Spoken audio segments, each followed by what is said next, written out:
को लिए चलेंगे। सईद गनी मीडिया से गुफ्तगू कर रहे हैं।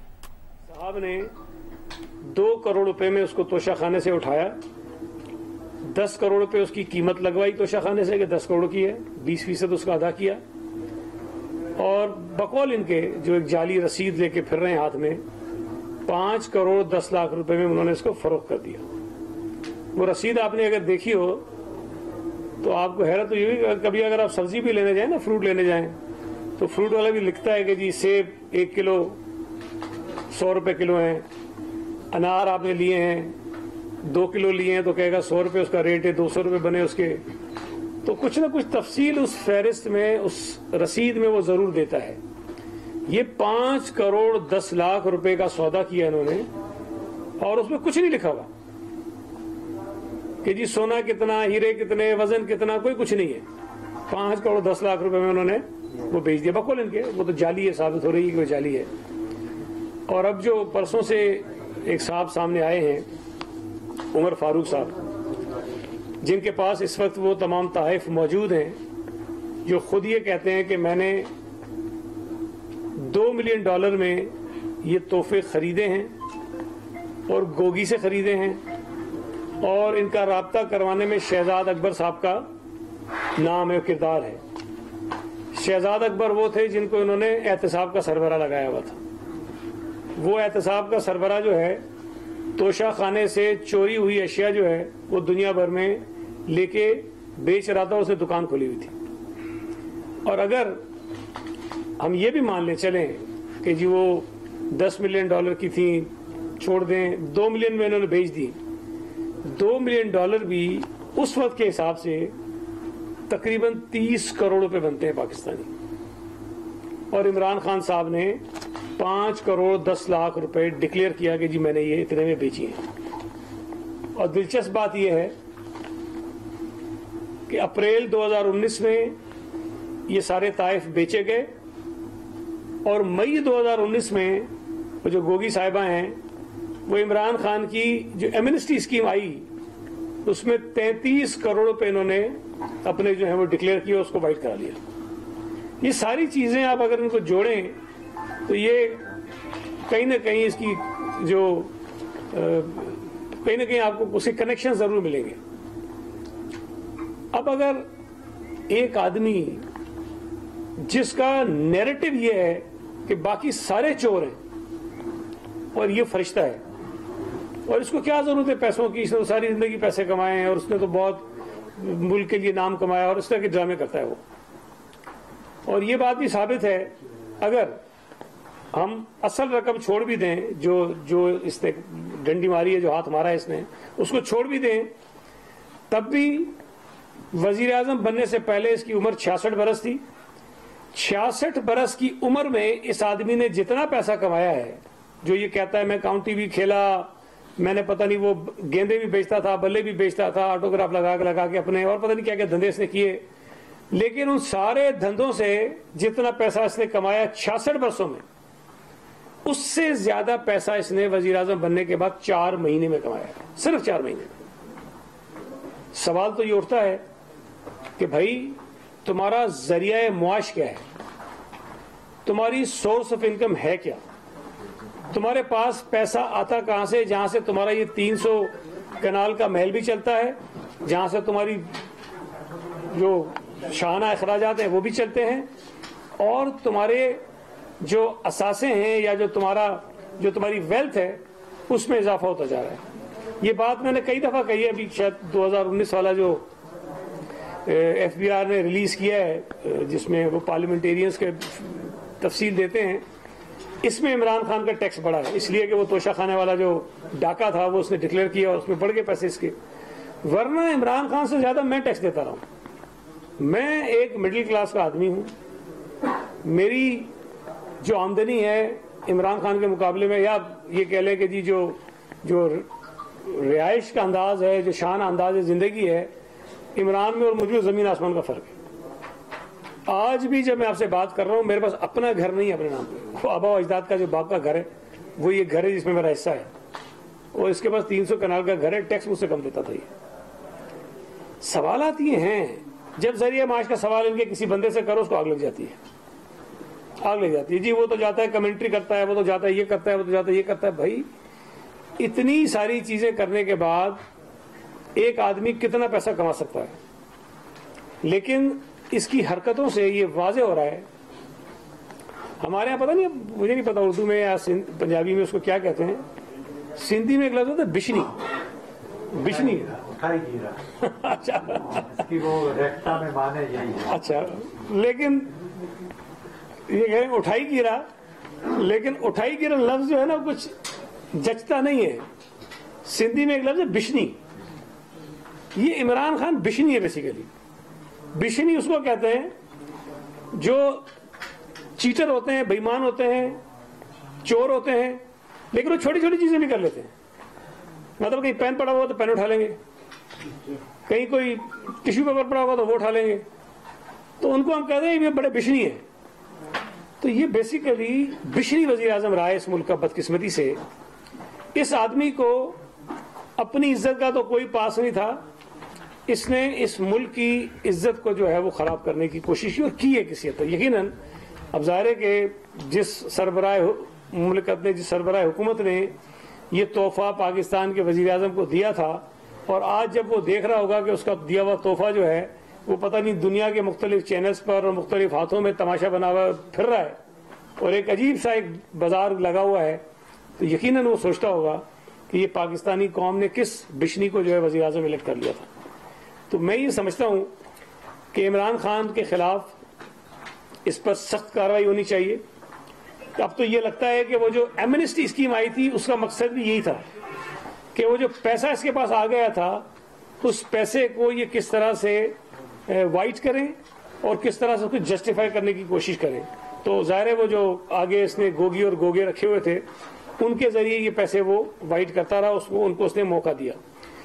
दूसरा, इमरान खान सर्टिफाइड आइन शेकर है।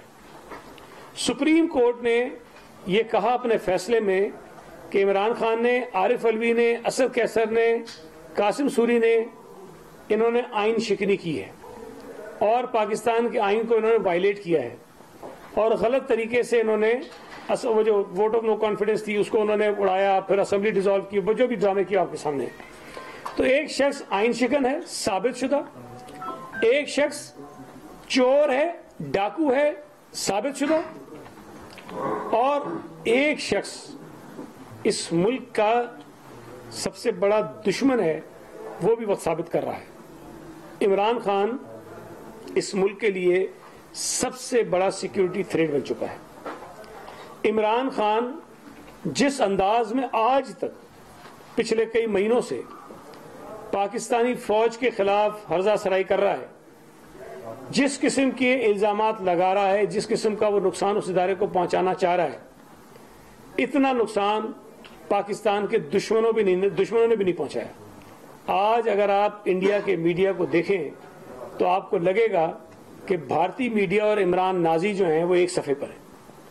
वहां खुशियां मनाई जा रही हैं, उनके लोग आगे टीवी पे कह रहे हैं कि जो काम भारत अरबों रुपए खर्च करके नहीं कर सका वो काम इमरान खान मुफ्त में उनको करके दे रहे हैं। और जब फॉरेन फंडिंग केस की बात होती थी, जब हम कहते थे कि इसको भारतीय और इसराइली फंड करते हैं तो उसके पीछे सबब क्या है, अब ये सबब सबको सामने आ रहा है कि वो क्या वजूहात थी, वो क्या रीजन से जिनकी बिना पर भारतीयों ने और इसराइलियों ने, यहूदियों ने इमरान खान की पार्टी को फंड किया और बेसिकली वो उनका यह नुमाइंदा बनकर मुल्क की मफादात को नुकसान पहुंचाने की वो कोशिशें कर रहा है।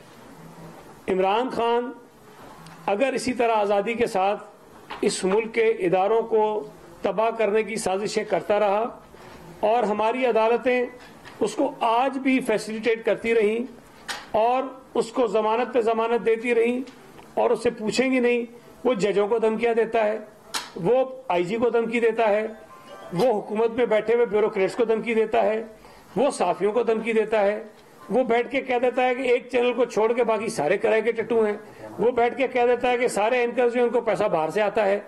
इतनी आसानी से इतने झूठे और बेबुनियाद एलिगेशंस वो लगा रहा है।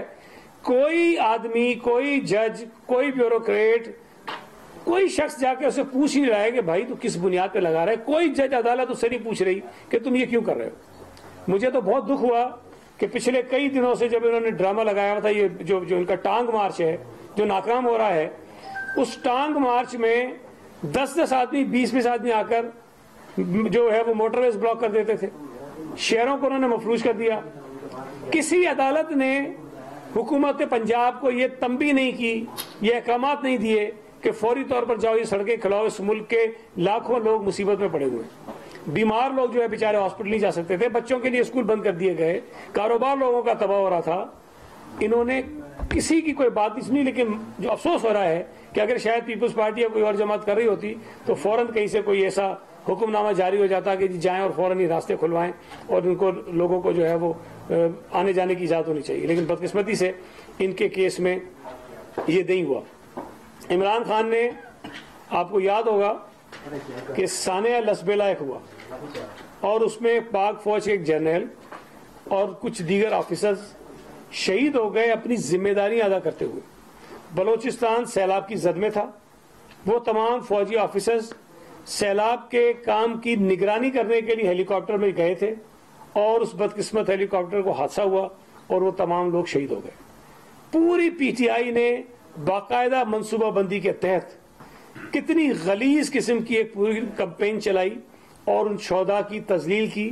آپ اندازہ لگائیے کہ ان شہداء کی فیملیز کا, اور اس ملک میں جو بھی اس بات کا احساس کر سکتے ہیں کہ کوئی شخص, ایون کوئی عام آدمی بھی اگر بے گناہ کسی کی مدد کرتا ہو, آپ کو لگے کہ وہ شہید ہو گیا, اس کی جان چلی گئی ہے, تو آپ کے دل میں ہمدردی ہوتی ہے. یہ اتنے ظالم لوگ تھے کہ پاک فوج کے سینئر آفیسر شہید ہوئے اور انہوں نے اس کا تمسخر اڑایا, ان کے اوپر الزامات لگائے اور اس کو عجیب عجیب رنگ دینے کی انہوں نے کوشش کی. شہباز گل کیا کرتا رہا, ان کے اور لوگ کیا کیا کرتے رہے.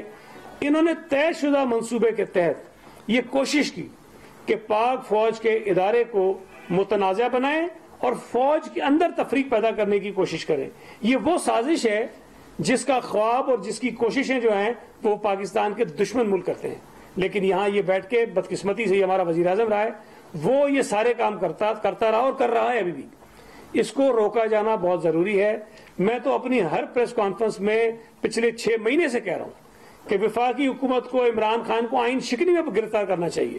یہ اجازت کسی کو نہیں ہونی چاہیے کہ کوئی شخص اٹھے اور آئین کی اپنی تشریح کرے اور اس کو وائلیٹ کرے اور اس کا مذاق اڑائے اور پوری پارلیمنٹ کا جو تماشا بنائے, پوری دنیا میں جمہوریت کا تماشا بنائے. اس کے خلاف کوئی کاروائی نہیں ہوئی, اس کو اور شے ملی. میں تو کہتا ہوں یہ اس طرح کی بات ہے نا کہ ہم اور آپ سڑک پہ جائیں, ایک پاگل آدمی ہے وہ کسی کو کاٹ رہا ہے, کسی کو پتھر مار رہا ہے, کسی کو گالیاں دے رہا ہے, کسی کے شیشے توڑ رہا ہے. جب اس کو کوئی کچھ نہیں کرے گا وہ کرتا رہے گا یہ کام. کہیں نہ کہیں اس کو روکا جانا ضروری ہے. جب آپ اس کو روکیں گے تو اس کو احساس ہوگا کہ یہ غلط کام ہے, یہ غیر قانونی کام ہے, میں یہ کروں گا تو مجھے جوتے پڑیں گے. لیکن کوئی جوتے مارنے والا ہی نہیں ہوگا تو وہ پاگل آدمی حرکتیں کرتا رہے گا. تو عمران خان اس وقت وہ حرکتیں کر رہا ہے. عمران خان الیکشن کمیشن کو متنازع بنا رہا ہے. الیکشن کمیشن میں سمجھتا ہوں کہ اس وقت پاکستان کی جو مجھے یاد پڑتی ہے, جتنی میری یادداشت ہے, میں نے اس سے زیادہ بہتر الیکشن کمیشن نہیں دیکھا. ہم نے عجیب عجیب قسم کے الیکشن کمیشن دیکھے. یہ واحد الیکشن کمیشن ہے جو آزادی کے ساتھ اپنا کام کر رہا ہے. اور عجیب مذاق ہے, جیت بھی رہا ہے الیکشن, ضمنی الیکشن جیت رہا ہے, کہہ رہا ہے میں جیت رہا ہوں, لیکن الیکشن کمیشن پہ پھر بھی اعتراض لگا رہا ہے, اس پہ اعتبار نہیں ہے. اس کی وجہ یہ ہے کہ وہ یہ چاہتا ہے کہ تمام ادارے, چاہے وہ عدالتیں ہوں, چاہے وہ میڈیا ہو, چاہے وہ الیکشن کمیشن ہو, چاہے وہ اسٹیبلشمنٹ ہو, وہ اس کی خواہشات کے مطابق کام کرے, اس کی خواہشات کے مطابق عمل کرے تو سب اچھے ہیں. اگر کوئی اس کی خواہشات پر عمل نہیں کرے گا, اس کے برخلاف کوئی کام کرے گا, تو وہ سارے برے ہیں, ملک دشمن ہیں اور پتہ نہیں کیا کیا چیزیں. یہ منوس آدمی حکومت سے نکلا تو یہ کہتا ہے کہ خدا نخواستہ پاکستان کے 3 ٹکڑے ہو جائیں گے. کبھی کہتا ہے کہ اس ملک کی فوج تباہ ہو جائے گی, کبھی کہتا ہے کہ اس ملک کا جو ایٹمی پروگرام ہے وہ ختم ہو جائے گا, کبھی وہ کہتا ہے کہ اس حکومت کے آنے سے بہتر تھا کہ ان لوگوں کو ایٹم بم گرا دو. مطلب عجیب قسم کی مخلوق ہے یہ. اور تعریفیں کرتا ہے بھارت کی خارجہ پالیسی کی, تعریفیں کرتا ہے مودی کی خارجہ پالیسی کی. جب آپ مودی کی خارجہ پالیسی کی تعریف کرتے ہیں, اس کا مطلب یہ ہے کہ آپ اپنی خارجہ پالیسی کی ناکامی کا اعتراف کر رہے ہیں. اور آپ خود وزیر اعظم تھے اس ملک کے 3.5-4 سال, اور ان دنوں میں اگر پاکستان بین الاقوامی سطح پر تنائی کا شکار ہوا تو اس کا ذمہ دار اور کوئی نہیں ہے. اس کا ذمہ دار جو ہے وہ عمران خان ہے. اور عمران خان जब मोदी की तारीफें करेगा तो इसका मतलब ये है कि भारत में मोदी को इलेक्शन कैंपेन चलाने की जरूरत नहीं है, वो खुद से जीतेगा। जब हम कहते हैं कि ये उसका चीफ पोलिंग एजेंट है तो उनको बुरी बात लगती है। जब हम कहते हैं कि लंदन में ये एक पाकिस्तानी मुसलमान मेयर की इलेक्शन कैंपेन में जाकर उसकी मुखालफत करता है और अपने यहूदी साले के लिए कैंपेन चलाता है, उसको पैसे देता है, इससे आपको वाज़ेह हो जाना चाहिए इसकी नजर में मुसलमान होना, इसकी नजर में पाकिस्तानी होना की कोई अहमियत नहीं है। दिखाई थी एक्सरे जो मैंने देखी थी, आपने भी देखी, वो तो शायद टांग के नीचे की दिखा रहे थे, गोलियां उन्होंने इधर दिखा दी है। और जो जख्म उन्होंने दिखाए हैं, अल्लाह करे वो उनको सेहत अल्लाह ताला दे, जिस किस्म के जख्म दिखा रहे हैं अगर वाकई ऐसे हैं। लेकिन ये जख्म एक हफ्ते के बाद अगर ऐसे हैं तो जब गोली लगी होगी तो कैसे होंगे। और 1.5 घंटा सफर करके चला गया इमरान खान, सुपर में नहीं हो सकता, कोई आम आदमी तो नहीं हो सकता है कि जिसका खून भी नहीं बहा, आसानी से शौकत खाने में पहुंच गया और वो चलता भी रहा और बाद में जख्म भी दिखा दिए। लेकिन बहरहाल ये चूंकि जितने ड्रामे करते हैं इनसे किसी चीज की भी तवक्को की जा सकती है, कुछ भी ड्रामा ये कर सकते हैं। कल को पता नहीं ये गोली यहाँ लगी थी, जख्म आपको यहाँ भी दिखा सकते हैं। तो बहरहाल ये मेरी बातें थी, कोई सवाल होता है सर ये बता दें कि जो इस वक्त मुल्क में सूरत हाल है